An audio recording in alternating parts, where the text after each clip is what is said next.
ফিরহাদ হাকিম নিশ্চয়ই ভালো তৃণমূল, তাই উনি ধোয়া তুলসী পাতা, তাই ওনার বিরুদ্ধে কোনো ব্যবস্থা নেওয়া হয়নি। এখনো পর্যন্ত যে 16 জন মানুষের মৃত্যু হয়েছে, এটা মৃত্যু না, এটা একটা সংগঠিত খুন। এই 80 নম্বর ওয়ার্ডের কাউন্সিলরটাও আবার কবে ধোয়া তুলসী পাতা হবে আমি জানি না, কিন্তু এই 80 জন মানুষের জীবন কিন্তু আর ফিরে পাওয়া যাবে না। জানি না যে কি ফিরহাদ হাকিমের প্রতি কি দায়বদ্ধতা আছে, 80 নম্বর ওয়ার্ডের কাউন্সিলরের প্রতি বর্তমান রাজ্য সরকারের কি দায়বদ্ধতা আছে যে এদের পাপ আড়াল করবার জন্য বর্তমান সরকার তারা সমস্ত প্রায়শ্চিত্ত করবার দায়িত্ব গ্রহণ করছে। তৃণমূলের অপরাধীদের প্রায়শ্চিত্ত করবার জন্য কিন্তু নতুন সরকার নির্বাচিত হয়নি, এটা শুভেন্দু অধিকারী মহাশয়ের মনে রাখা উচিত। ভাই ভাই, এটা মডেল না খাতা, আর কত ফটোগ্রাফি করবি? চুপ কর, সামনে মাধ্যমিক, নোট জোগাড় করে পড়তে হবে। কবে পড়বি ভাই? গ্যালারি তো নোটের লাইব্রেরি আর স্টোরেজে পিডিএফ এর ছড়াছড়ি। দূর, কোনটা পড়বো কোনটা ছাড়বো কিছুই তো বুঝতে পারছি না। আরে তাহলে মৌলিক লাইব্রেরির বই পড়। ওদের সম্রাট এক্সক্লুসিভ সাজেশন বইগুলোতে পাবি সমস্ত গুরুত্বপূর্ণ এমসিকিউ, এসএকিউ ও বড় প্রশ্ন একেবারে উত্তর সহ। কমন পাবো তো? টপারদের জিজ্ঞেস কর। সম্রাট এক্সক্লুসিভ সাজেশন মাধ্যমিক, ভালো রেজাল্টের পাসওয়ার্ড। দাদা, বিজেপি ক্ষমতায় আসার পরই তারা বারবার বলছে যে এখানে শাসকের আইন আর চলবে না, আইনের শাসন প্রতিষ্ঠা হবে, কোনো কাউকেই ছেড়ে দেওয়া হবে না, প্রত্যেককেই শাস্তি দেওয়া হবে। কিন্তু তারাতলার এইরকম একটা মর্মান্তিক ঘটনা যখন আমরা দেখলাম, যেখানকার বিধায়ক ফিরহাদ হাকিম, প্রাক্তন মেয়র, এবং বিভিন্ন তথ্য উঠে আসছে যে এই গোটা ঘটনার সঙ্গে ফিরহাদ হাকিম যুক্ত ছিলেন। মুখ্যমন্ত্রী শুভেন্দু অধিকারী তিনি ফিরহাদ হাকিমের বিরুদ্ধে বলছেন, কুণাল ঘোষ বলছেন যে ফিরহাদ হাকিমকে কেন এখনো অ্যারেস্ট করা হচ্ছে না। এই ফিরহাদ হাকিম এখন ঋতব্রত বন্দ্যোপাধ্যায়ের তৃণমূলে, তথাকথিত ভালো তৃণমূল তারা বলছে নিজেদেরকে। তো সেই কারণেই মানে এই ওয়াশিং মেশিনে চলে গেছে, বা এই কারণেই কি ফিরহাদ হাকিমকে এখনো গ্রেফতার করা হচ্ছে না, যেখানে এতগুলো মানুষের প্রাণ নিয়ে প্রাণ সংশয়ে প্রচুর মানুষ মারা গেছেন, এখনো অনেকে উদ্ধার করাও যায়নি? আপনার প্রশ্নের মধ্যেই উত্তর ছিল যে ফিরহাদ হাকিম নিশ্চয়ই ভালো তৃণমূল, তাই উনি ধোয়া তুলসী পাতা, তাই ওনার বিরুদ্ধে কোনো ব্যবস্থা নেওয়া হয়নি। আর এই আইনের শাসন যা বলছেন, ওটা আসলে শাসকের আইন, সেটাকেই আইনের শাসন বলে চালানো হচ্ছে। কিন্তু এই আইনের শাসনের নাম করে চুনোপুটি, রাঘব বোয়াল তাদের টানাহিচড়া চলছে, কিন্তু চুনোপুটিদের টানাটানি চলছে, কিন্তু রাঘব বোয়াল তারা বহাল তবিয়াতে আছে। এই এত বড় দুর্ঘটনা, এখনো পর্যন্ত যা শোনা যাচ্ছে 16 জন মানুষের মৃত্যু ঘটেছে, মর্মান্তিক মৃত্যু। এই আমরা একটু আগেই আলোচনা করছিলাম আমাদের এইখান থেকে, যেখানে আমরা বসে এখানে এই আপনাদের সাংবাদিক দেশ উত্তরগুলো দিচ্ছি প্রশ্নের, ঢিলচোড়া দূরত্বে শ্যামনগরে এরকম একজন শ্রমিক, তিনি ওখানে মারা গেছেন। তার দেহটা যখন এসছে, সে একেবারে ক্ষতবিক্ষত এবং ভয়ঙ্কর চেহারা। এখন এরকম একটা মর্মান্তিক ঘটনা ঘটলো, আর সেখানে কোনো একটা WBCS অফিসার, সে ওই পৌরসভার কি আত্মসহায়ক নাকি ফিরহাদ হাকিম, সেই চুনোপুটিটাকে গ্রেপ্তার করে আসল যেটা রাঘব বোয়াল তাকে রেহাই দিয়ে দেওয়া হলো। তাহলে এই চুনোপুটিটাই বলির পাঠা হবে? এটা গোটা রাজ্য জুড়ে দেখা যাচ্ছে। এই যে ভালো তৃণমূল আর খারাপ তৃণমূলের তত্ত্ব, পাড়ার কয়েকটা চোর, চিটিং বা চ্যাংড়া, সেগুলো জোর চুরি করেছে, সেগুলো ডিম ছোড়া হচ্ছে, সেগুলোকে রাস্তায় হ্যাকেল করা হচ্ছে, পুলিশের গাড়ি থেকে নামিয়ে সেগুলোকে মারধর করা হচ্ছে।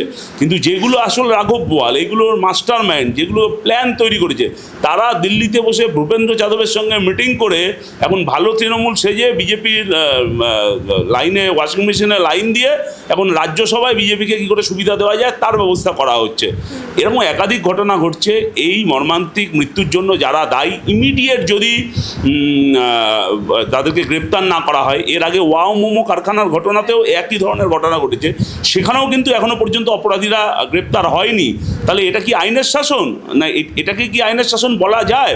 আমি আবারও বলছি যে এইভাবে অপরাধীদের আড়াল করলে যে প্রত্যাশা নিয়ে মানুষ এরকম কিন্তু ম্যাসিভ ম্যান্ডেট দিয়ে এই নতুন সরকারকে নির্বাচিত করেছিল, মানুষ কিন্তু তার দ্বারা প্রতারিত হবে। এবং এই যে এই ঘটনা থেকে শোনা যাচ্ছে সেখানকার স্থানীয় মানুষ তারাই বলছেন যে ওখানকার যিনি কাউন্সিলর ছিলেন 80 নম্বর ওয়ার্ডের আনোয়ার খান, তিনি তার পছন্দের কন্ট্রাক্টরকে দিয়ে কাজ করাবেন। সেই কন্ট্রাক্টর শ্রমিক এনেছিলেন বাইরের রাজ্য থেকে, 80 জনের মতন শ্রমিক তারা সেখানে কাজ করতো। এবং এই এতগুলো মানুষের জীবন নিয়ে কি এভাবে, মানে এই শ্রমিকদেরকে নিয়ে এভাবে তাদের জীবন নিয়ে খেলা যায়? কারণ সেখানে নাকি বিভিন্ন অভিযোগ আসছে যে উঁচু থেকে ঢালাই শুরু হয়েছে, নিচু থেকে ঢালাই, মানে যেটা আমরা নর্মালি জানি যে প্রথমে ফার্স্ট ফ্লোর, তারপর সেকেন্ড ফ্লোর, তারপর থার্ড ফ্লোর হয়, সেখানে ওপর থেকে ঢালাই শুরু হয়েছে। এটা তো সবটাই জানতো একটা কন্ট্রাক্টর বা একটা ইঞ্জিনিয়ার, তারা তো না জেনে কাজ করেনি। এতগুলো মানুষের জীবন নিয়ে কীভাবে খেলা যায়? দেখুন, এখনো পর্যন্ত যে 16 জন মানুষের মৃত্যু হয়েছে, এটা মৃত্যু না, এটা একটা সংগঠিত খুন। এবং গোটা পৌর কর্পোরেশন এবং কাউন্সিলর, মেয়র তারাই সংগঠিত খুনের পিছনে সরাসরিভাবে যুক্ত রয়েছেন। এখন এই কাউন্সিলররা কিভাবে সিন্ডিকেট রাজ চালু করেছে এটা কি আমরা জানি না? এই ফিরহাদ হাকিমের এলাকাতেও তো বাড়ি ভেঙে পড়ে সাধারণ মানুষ মারা গেছে। আমরা বললাম এখান থেকে ঢিলছোড়া দূরতে ওয়াও, মোমোর কারখানায় নিরীহ শ্রমিকদের ঘরের দরজা বন্ধ করে আগুনে পুড়িয়ে মারা হয়েছিল। আজকে এই গোটা বাড়ি ভেঙে পড়েছে, তাতে সাধারণ মানুষগুলোর মৃত্যু হয়েছে। এইভাবে বাইরের রাজ্য থেকে এসছে, তাদের জীবনের কোনো নিরাপত্তা নেই। এবং বহু শ্রমিক বলছিল যে এই কাঠামোয় প্রচুর গলদ আছে, গোটা কাঠামোটা নড়ছিল, তারপরেও তাদেরকে জোর করে বাধ্য করা হয়েছে সেখানে কাজ করতে। এই যে আইন ভাঙার এই প্রবণতায় এত বেপরোয়া, এত মরিয়া, এটা কি করে সাহস পায়? এই যে কাউন্সিলর, মেয়র যারা তার সঙ্গে যা সরকারি আধিকারিক রয়েছে এই দুর্নীতির সঙ্গে যুক্ত, তাদের জন্য এই সাহস পায়। আর এই সিন্ডিকেটের লোকেরাগুলো তো বাজে মাল বিক্রি করেছে ওখানে, যে সমস্ত খারাপ সামগ্রী ওই নির্মাণ কার্যে ব্যবহার করা হয়েছে। শোনা যাচ্ছে যে জমির যা মানে জরিপ করবার জন্য বা মাটি সয়েল টেস্ট করার জন্য যা যা নিয়মকানুন থাকা দরকার, সেই সয়েল টেস্টের নিয়ম পর্যন্ত মানা হয়নি। সব মিলিয়ে একটা ভয়ঙ্কর চক্র ওখানে, একটা সিন্ডিকেটের চক্র ওখানে চলেছে। তার বলি দিতে হলো এই 16 জন মানুষকে। এখনো পর্যন্ত এই চক্রের অপরাধীরা, মাস্টার মাইন্ডরা গ্রেপ্তার হলো না। আবার বলছি তারা ভালো তৃণমূল বলে রেহাই পেয়ে গেল কিনা।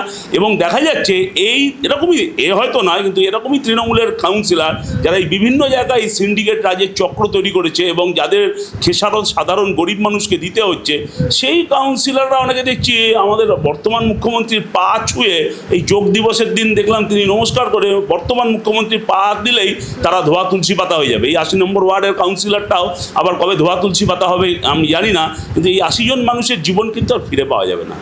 এবং এই মানুষগুলোর জীবন তো একদিকে গেল, অন্যদিকে কাউন্সিলর তিনিও শাস্তি পেলেন না। এবং এই যে ভালো তৃণমূল খারাপ তৃণমূলের যে বিষয়টা, আজকের আমরা দেখতে পাচ্ছি যে বিভিন্ন বৈঠক হচ্ছে, সেখানে কাউন্সিলররা মুখ ঢাকা দিয়ে বৈঠকে যাচ্ছেন, বৈঠক থেকে বেরোচ্ছেন। মানে বর্তমানে এই পশ্চিমবঙ্গের রাজনীতি কি ধীরে ধীরে হাসির খোরাক হয়ে যাচ্ছে গোটা দেশে? দেখুন, তৃণমূল যখন ক্ষমতায় এসেছিল তখনই গোটা পশ্চিমবাংলার রাজনীতির যে অধঃপতন হওয়ার, সেই অধঃপতন হয়েছে। এবং যেটা সময় যত গেছে তত সেটা বেড়েছে। এবং এই কাউন্সিলরগুলো মুখ ঢাকা দিয়ে রাস্তায় বেরোবার কোনো যোগ্যতা নেই, এগুলো এক একটা রেজিস্টার চোর। সুতরাং এদের ভদ্র সমাজে যোগাযোগ বা ভদ্র সমাজের প্রকাশ্যে ঘোরাফেরা করার কোনো সুযোগ ছিল না। এবং এই কাউন্সিলরগুলো কিন্তু মানুষের রায় নির্বাচিত জনপ্রতিনিধি নয়, সব কটা কাউন্সিলর ছাপ্পা মেরে ভোটে জিতেছে।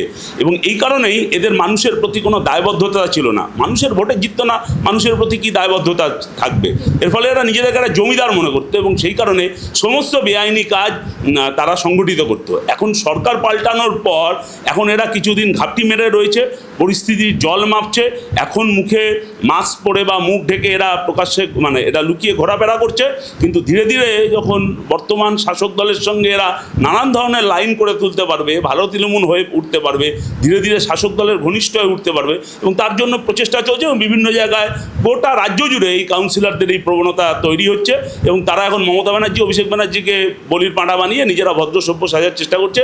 এবং ধীরে ধীরে যত শাসক দলের ঘনিষ্ঠ হবে ততদিন এরা ধোয়া তুলসী পাতা হবে। কিন্তু এই যে গরিব মানুষের রক্ত, কান্না, ঘাম, জল করা টাকা লুট করে, চুরি করে এই কাউন্সিলররা যে অপরাধ করেছে, সেই অপরাধের কি বিচার হবে না? মানুষ তো এই অপরাধীদের বিচার চাইবার জন্য তৃণমূলকে নির্বিচারে এবং গোহারা হারিয়েছে।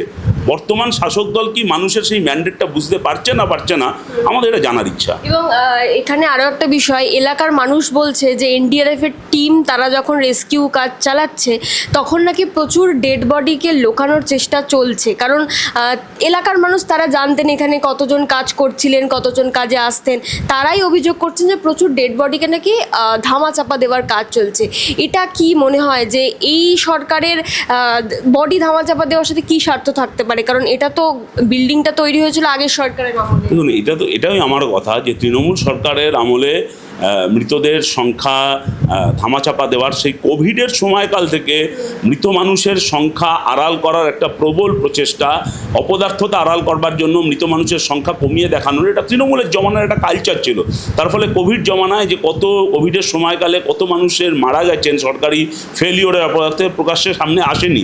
এমনকি কেউ যদি এই প্রকাশ্য তথ্য সামনে আনার চেষ্টা করেছে তাদের বিরুদ্ধে পুলিশ দিয়ে আইনি হেনস্থা করে তাদেরকে জেরবার করে দেওয়ার চেষ্টা হচ্ছে। এবং আমি এই ট্র্যাডিশনটা যদি এই নতুন সরকারের আমলে চলে, আমি বলছি জানি না যে কি ফিরহাদ হাকিমের প্রতি কি দায়বদ্ধতা আছে, ৮০ নম্বর ওয়ার্ডের কাউন্সিলরের প্রতি বর্তমান রাজ্য সরকারের কি দায়বদ্ধতা আছে যে এদের পাপ আড়াল করবার জন্য বর্তমান সরকার তারা সমস্ত প্রায়শ্চিত্ত করবার দায়িত্ব গ্রহণ করছে।